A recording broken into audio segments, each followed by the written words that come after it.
নেপজিমার্ট GF nebuliser কীভাবে দিতে হয় দেখুন। প্যাকেটটা প্রথমে খুলতে হবে। এটা দেখুন, প্যাকেটটা আমি খুলছি। খুলে এর ভিতরে দুটো ভাগ আছে, একটা ব্লু একটা রেড।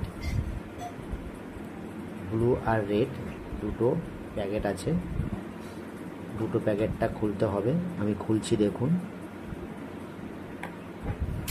দেখুন, একটা লাল একটা নীল। এর ভিতরে একটা চার্ট আছে। চার্টটা পড়তে পারেন, না পড়লে ছেড়ে দিন। এখানে দেখুন একটা লাল চিহ্ন, একটা নীল চিহ্ন।